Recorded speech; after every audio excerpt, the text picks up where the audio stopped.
Wonder, curiosity, connection. Where will your adventures take you? I'm Dr. Diane, and thank you for joining me on today's episode of Adventures in Learning. So, welcome to the Adventures in Learning podcast. I'm your host, Dr. Diane, and I am so excited to welcome somebody whose Instagram account I've followed for a couple of years now. When I was at the Children's Museum, a colleague introduced me to Nina Draws Scientists. And it is the most amazing Instagram account. If you're not following it, you need to follow it right now because Nina Cheetah is a talented writer. She's also a scientist, and she does these amazing illustrations of the stories you don't know about women in STEAM. So, Nina, welcome to the show. I'm so happy to have you here today. Thank you so much for having me. I'm so excited to be on your podcast. So, Nina, one of the things I like to ask everybody when we start is if you can just tell us a little bit about your own adventures in learning. I know that you were a medical writer in Vancouver until recently. You're now a freelance writer and illustrator, and you do Nina Draws Scientists. Can you tell us a little bit about how you got there? So it's been a little bit of a journey, but I have always loved art. So whenever I was trying to learn anything, I always had to draw it out. For some reason, it made a topic stick in my head. And even at university, I would draw out all of my lecture notes. And then when I moved to London, I wanted to discover a little bit more about the people who lived in my city and the fact that you could go to different sites and there would be these blue plaques saying, this famous person used to live here. So what I would do is try to draw that historic person and visit the actual site and take a picture of my illustration with the blue plaque in the background. And it was a great way to get to know my city. Eventually, though, I started to gravitate more towards scientists and more towards women in science. And this was, I guess, along the way, I realized that people didn't know the stories and the contributions that women had made to science. And I was really enthused by sharing that untold story. So you have a degree in biology, is that correct? Yes. So I started with biology and my master's is in developmental biology. My working career has been in medical education as a medical writer, originally for a whole range of materials, but more recently within public health and education. Okay, great. And I'm wondering, did you always have an interest in science as a kid, or is this something that came on as you got older? That's a really great question. I think I more had an interest in art, to be honest. And I definitely had a very big interest in biology and the medical side of sciences. So that's why I ended up pursuing that area more. When you were doing your blue plaque tours, was there a particular person that sort of ignited your imagination, got you excited, and made you think, I need to share this with the world? I need to create an Instagram account? There wasn't a particular scientist, to be honest, but there was a particular moment where I was really shocked that people didn't know about the scientist Rosalind Franklin. I know these days there's a lot of articles and books about her, but while I was working at one of my previous jobs, we were right around the corner where Rosalind Franklin used to live. And I had gone there and visited the site, but then at the same kind of time, we had a Christmas quiz and people didn't know who Rosalind Franklin was. And I was really shocked that they didn't know who essentially discovered the structure of DNA. And that kind of led me onto my Instagram journey, really. That was a big turning point for me. Who are some of the scientists that you think have been overlooked by the men in their lives in terms of the contributions they made that maybe we don't know about? There's several stories, and I think part of it is they haven't actually been written into history.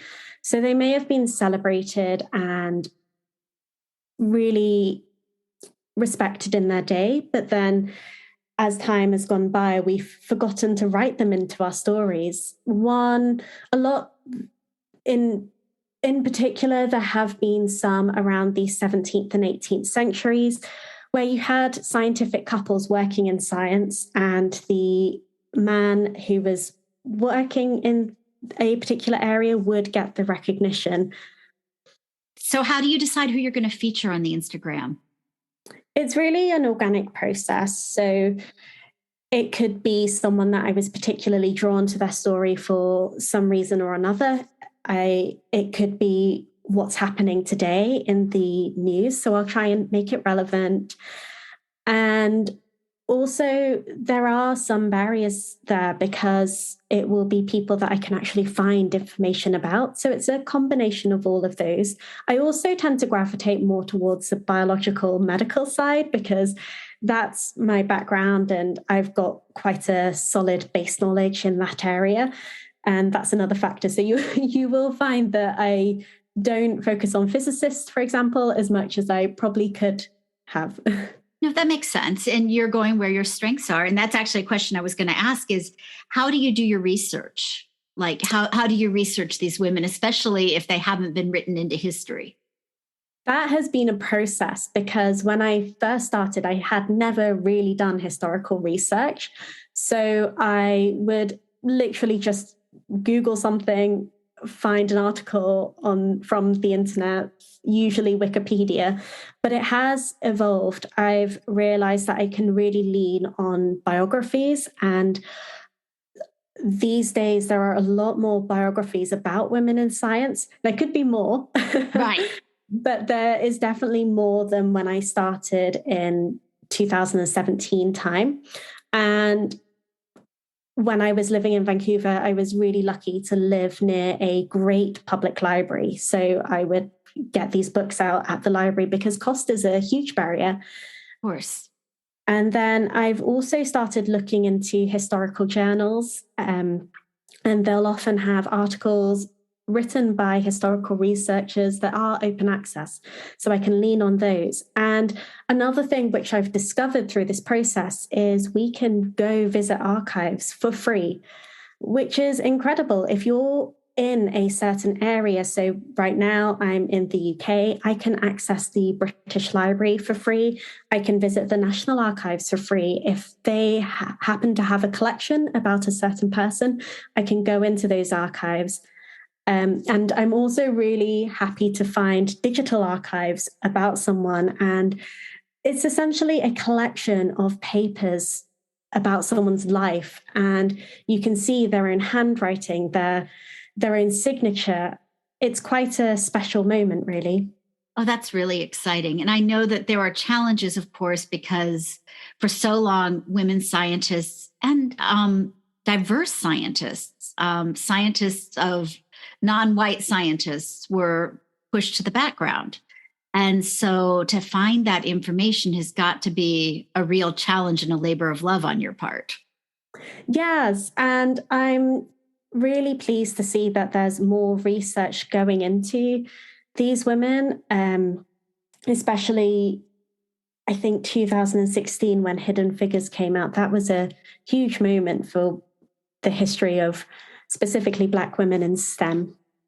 Absolutely. And I know from my point of view, I have used your account in informal education in a children's museum. I use it with programs I do for teachers now because it's accessible and it's something that they can use. And I trust the research that you've done. I'm also excited because there are picture books that are starting to come out that teachers can use as well. Biographies, things like that, stories that weren't told before.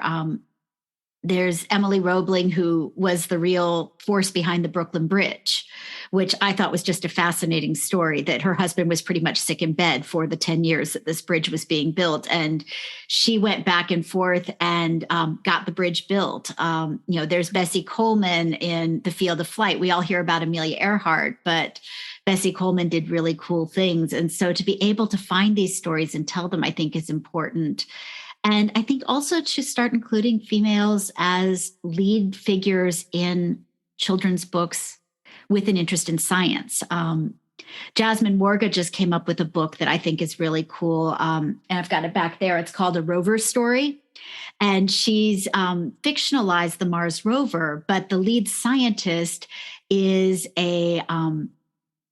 she is a AAPI woman, and she's just amazing. And so you hear her story sort of interspersed throughout it. And it's just a matter of course that she's the lead scientist. And I think that more and more of that needs to happen from my perspective on bringing girls into STEM. And I'm sort of wondering, based on what you're seeing, what do you think needs to be done to bring girls into an idea that they can do STEM? Oh, that's a really difficult question. I think there's a lot that we could be doing right now. A couple of initiatives that I have seen is a big drive to get more girls, young women into coding. So here in the UK, there are a lot of coding academies, and teaching people at an early age, so having that educational support. I think role models is really important and does have a factor to play. But I also think we can start showcasing role models in a real organic and subtle way, almost, whether it be putting posters up of different characters, different figures in our classrooms, having maybe paintings available, even on notes. We were discussing notes earlier on our email chain, and I was just thinking that's such a good way of seeing a person in your everyday life. And when you don't know who they are, you end up looking up who they are, what they did. So really having different areas to immerse ourselves in the people who shape science, that does have an effect, I think.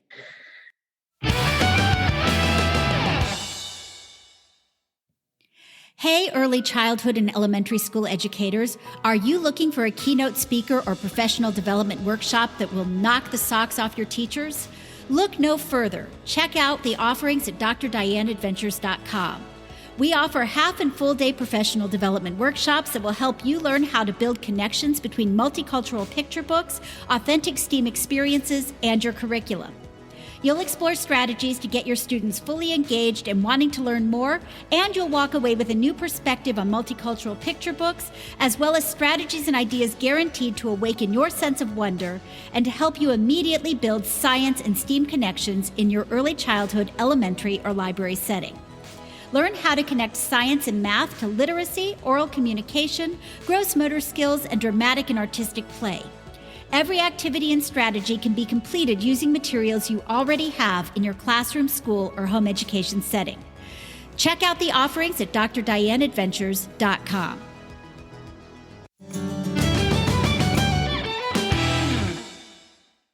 You talked about role models just a moment ago. Did you have any scientific role models when you were growing up, or any artistic role models, or do you have any now? I think that's really come with time. When I was younger, I didn't have a specific person who was there. And that informs my story a little bit, because I always thought that science wasn't for me or art wasn't for me. And I never really connected with that until it was later in my 20s, probably. And after I've done my degree as well. You know, I totally resonate with that. I'm older than you are. And I remember coming up and I liked biology and I liked physics, but I didn't like chemistry, but that's a whole nother story. But, me neither. At the time, really the only way to go into a science field, at least the way it was presented to me, was you had to go to one of our military academies, which I'm sorry, that was not for me, or you had to become an engineer. And again, that's not the way my brain worked, or not the way I thought my brain worked. And I didn't have those role models, that showed me that a woman could do these things, because these stories weren't really known. And certainly not the nuance of what being in STEM means now, because it doesn't necessarily mean that you have to be a coder or that you have to be an engineer. There are so many different elements for what to do with a STEM career now. And I think that what you're doing is helping to sort of raise awareness of some of that as well. Oh, absolutely. I am really surprised to see people, for example, researching the nutritional benefits of tofu. It's such a diverse field, and I do wish I had exposure to that when I was younger. But also, I do feel like I have, although my journey has been quite winding, I have learned a lot along the way. That's great. I'm currently reading An Immense World by Ed Yong. I don't know if you know that book, but he's looking at animal senses, which I find absolutely fascinating. But there was a section where he's talking about different muscles, and they're all named after somebody. I couldn't tell you what muscle is what at this point because the names meant nothing to me. But I did sort of start going and looking, and I'm like, they're all white men. Like all of these muscles are named after white men. And I found myself thinking, that can't be a great way for us to be learning biology and anatomy. And I think did you do an Instagram at one point that focused on that? Can you tell Yeah. us a little bit more about it? Because I thought about you when I was reading that chapter. Yeah, that there was a study, I think it was in 2021, where they actually looked at all of the body parts and saw that a high proportion of them were named after a scientist, and very often named after a scientist from the UK, US, Italy, Germany, and very few named after women. It's not very scientific as an approach. I feel like it doesn't accurately represent where a body part or what a certain muscle does. And another thing, it falsely represents science because we always think of science as this lone person, but it is really these small steps and a lot of people working on things over many years and a lot of people from different parts of the world. So it is a very Western and also false way of presenting things. Well, that's sort of what it struck me, especially because as I'm reading the rest of the book, so much of the science is, as you just said, it's teams of people working across the world and sharing data and sharing research. No one person is coming up with the answer. Absolutely. And even when we talk about the scientific revolution, there's a fantastic book, I think it's called Global Horizons of Science. And the author goes through how the scientific revolution within the UK and European countries was very contingent upon other countries. So they used knowledge from Polynesian travelers, knowledge that had been built up from Islamic scientists as well. Right. And we always forget, or that story is never told or written about. And it's a one-dimensional way of presenting science. And I think that we've got to get to a point where we're sharing that richness of the story. We learn more. And I think it sticks better when we understand science in the context of the greater world and not just from our own country or racial point of view. Absolutely. I completely agree there. So what makes a good scientist? Someone who's curious, absolutely curious, someone who wants to make a difference, and someone who is very aware of the potential of science. I mean, science can solve so many or be the solution for so many of our issues and challenges going on today. But I do think having that curiosity that drives you is so important. Well, and you just hit on one of the things that I say about 4-year-olds, which is that they're natural scientists. I ran a preschool for years, and that curiosity that you're talking about is what drives that age range. Like they want to know about their world, they want to know about science. And I think, getting back to that conversation we had earlier about how do you keep girls involved in STEM, I think structuring your school so that you continue to raise and reward curiosity is probably a huge part of that as well. That ask those questions, dig, make mistakes. Yeah, that's so true because 4-year-olds are always asking why. Never lose that ability to ask why and probe into something. And I think that sense of wonder is, as you said, it's what drives a scientist. You carry that kind of almost childlike wonder. I want to know why this is happening. There's so much to learn when it comes to science. There really is. So, two things. One, I was thinking about you. I was in Antarctica last month. It was a bucket list trip of a lifetime. And there was a poster that they had that I was fascinated because, you hear about Shackleton, you hear about Byrd, you hear about the men who were out exploring.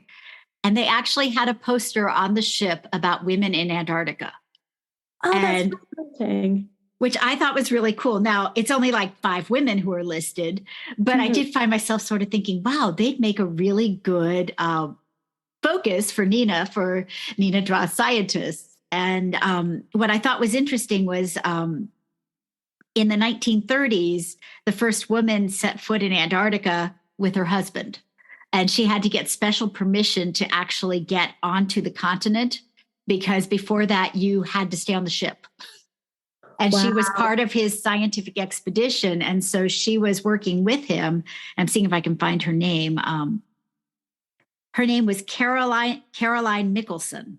And it was in 1935. And she was accompanying her husband on the Thorshorn to Antarctica, which I thought was just kind of really cool. That's amazing. I mean, I also think back about the experience that she would have had, like even to find the right clothes to wear. Yes. Accessing bathrooms and all of these. Right. Because there were no bathrooms. And in terms of clothing, I mean, that was part of what was daunting those early explorers to begin with, is some of them thought, oh, I can wear wool, which was a terrible clothing choice for Antarctica. Because once it's wet, you're wet for months. And then, others were like, oh, I'm going to wear furs. And while I don't advocate furs in general, for their time and their place, it made a lot of sense. And it's what helped them survive as they were doing what they were doing. I did hear about a group of Argentinian women who together went, I think it was to Antarctica, but I'm not 100% sure on that. Argentina actually, before the treaty was signed, that made Antarctica a place of science and peace, at least for now. Argentina and Chile and the United States, Great Britain and Russia, and I think there were maybe Australia, were all competing to carve it up. And so Argentina sent women to live on this piece of Antarctica, and their whole goal was to start populating it and to raise families. So can you imagine raising a family in Antarctica? The barriers in that country, like in the extreme cold. Exactly. It struck me as something that was just really interesting. And I know I've digressed, but I thought about you when I read it. So clearly I'm viewing you as a friend, because I think about what would Nina do with this whenever I encounter a woman scientist. So I just thought that was kind of neat. So who has fascinated you the most so far on your account in terms of the people you've drawn or created? I'm just thinking about that one. There are so many that come to mind, but I do naturally gravitate toward women of color, and particularly because I wasn't given those role models a lot when I was growing up. And there was one in particular, a doctor that I've been reading about recently called Dr. Lena Edwards, and she was in the US. She studied at Howard University. And I was listening to her oral interview, which is available for free online. Oh, exciting. And she herself is Black, and she always knew what she wanted to do. And she was very determined to get there as well. And she was very determined as well to do good. She had a fantastic medical career, a thriving clinic. And after she had done all of that, and she had raised her 6 children alongside being a gynecologist, she gave it all up and decided to found a hospital to help immigrant workers. And she worked on it for years, and the hospital is still existing to this day. Oh, that is inspirational. Yeah, and I really want to do something to commemorate her, but listening to her explain her story in her own words was it gave me goosebumps. And hearing what drove her was to help different communities, and that's how she wanted to live her life, was very inspirational to me. Oh, I love that. Thank you for sharing her story.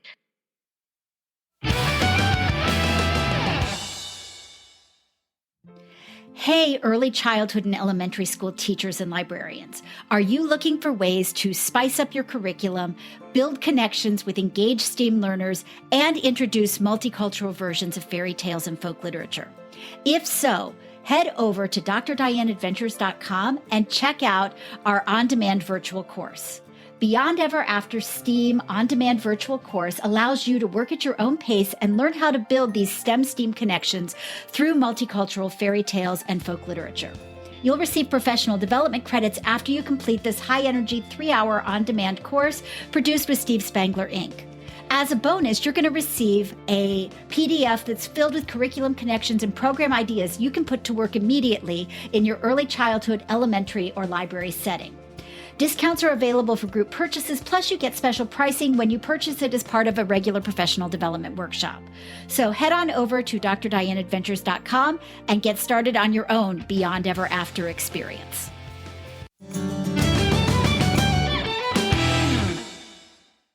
What's next for you in terms of who you're planning on drawing? I know that often as we come up to Women's History Month, you do sort of a countdown and people call on you for things, but do you have plans for that and for the next people you're planning on illustrating?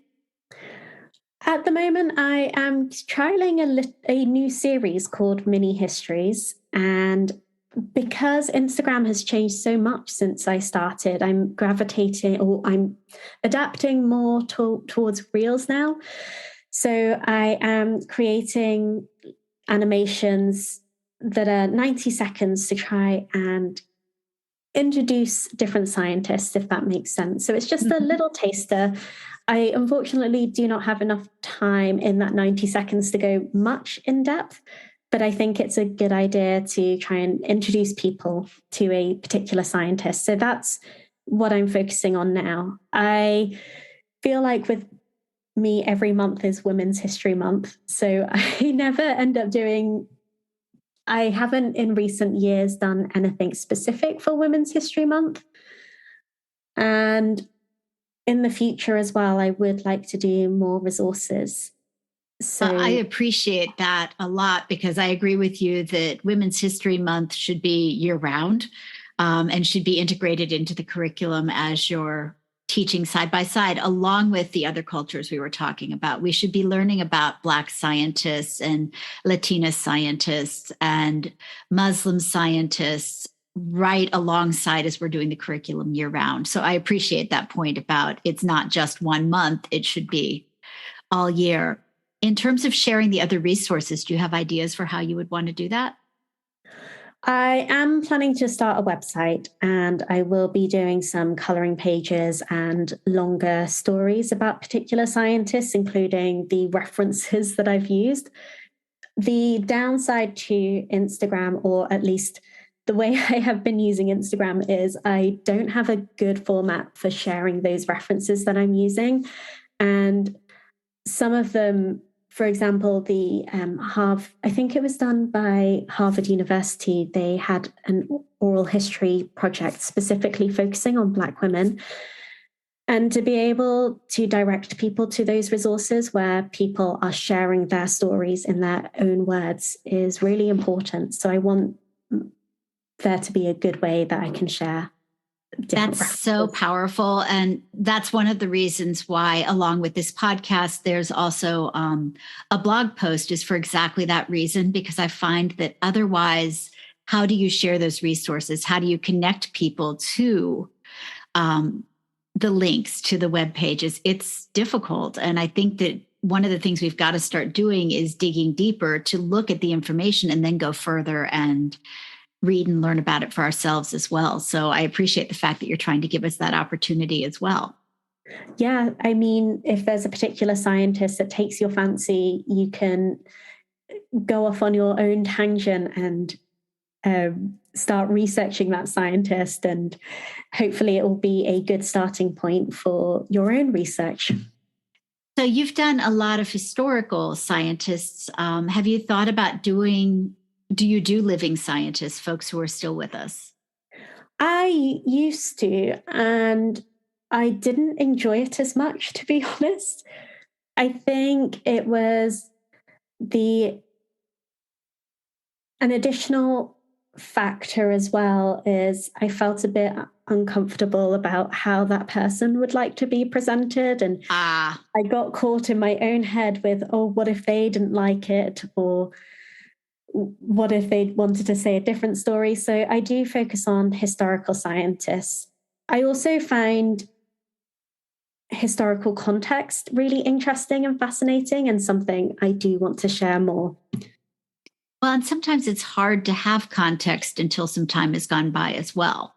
That if we're living in it right now, and I'm thinking, we're just in this pandemic / post-pandemic world, we don't have the context on the last 3 years yet. And it's going to be 20, 30, 40 years before any sense of context is going to emerge from that. And I imagine it's the same thing with the research that you're doing.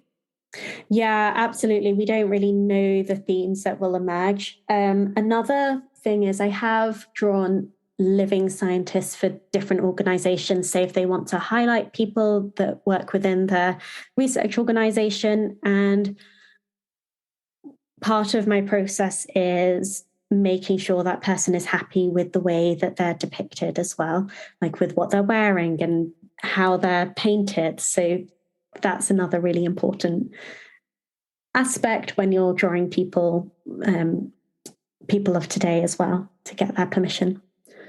So if you were to look into a crystal ball and 5 years from now, where would you see Nina draw scientists? What would be your dream? I want to make everything more colorful, lots of bright colors, lots of different people in science. And I would love to start a shop and do lots of cards, stickers, and prints. So that's my current goal that I'm working towards. Well, I know I and a lot of teachers out there would love to support you in that shop. So once you get it done, please let me know and we'll throw that link down as well. Nina, it has been such a joy to have you on the Adventures in Learning podcast today. Before we go, is there anything else that we've missed that you feel people ought to know? No, thank you so much for having me. I really enjoyed this chat. And I will be sharing your information in the show notes and also in the blog podcast. But like I said, I highly encourage you to go check out Nina Draws Scientists on Instagram. It is an account that you are going to absolutely love. Thank you for being here today, Nina. Thank you so much. You've been listening to the Adventures in Learning podcast with your host, Dr. Diane. If you like what you're hearing, please subscribe, download, and let us know what you think. And please tell a friend. If you want the full show notes and the pictures, please go to drdianeadventures.com. We look forward to you joining us on our next adventure.